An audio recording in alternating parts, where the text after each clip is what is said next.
The oxygen cycle is the natural process by which oxygen moves through the atmosphere, living things, and the earth. This cycle is very important because all living things, including humans, animals, and plants, need oxygen to stay alive. It all starts with plants. During the day, green plants take in carbon dioxide from the air and absorb sunlight. Through a process called photosynthesis, they make their own food and release oxygen as a waste product. This oxygen goes into the air and is used by humans and animals when they breathe.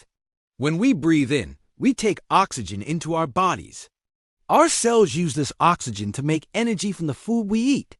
This process is called respiration. While making energy, our bodies produce carbon dioxide, which we breathe out into the air. Animals do the same thing.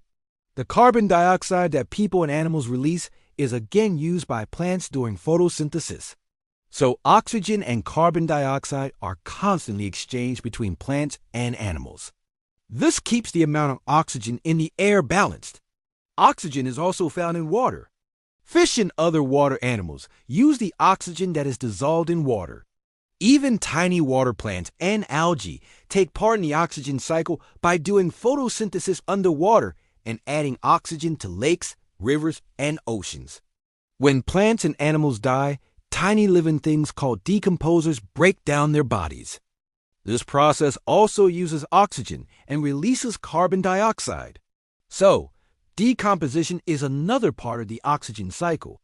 Sometimes oxygen from the air also combines with other elements to form different compounds. For example, when something burns, oxygen helps it catch fire and turns it into ash and smoke. This process is called combustion, and it also releases carbon dioxide. The oxygen cycle is a never-ending circle that keeps life going on Earth. It is helped by plants, animals, water, and even sunlight. Without this cycle, living things would not be able to get the oxygen they need to survive. In simple words, the oxygen cycle is nature's way of recycling oxygen so that it is always available for living things to use. It is a great example of how everything in nature is connected and works together to support life.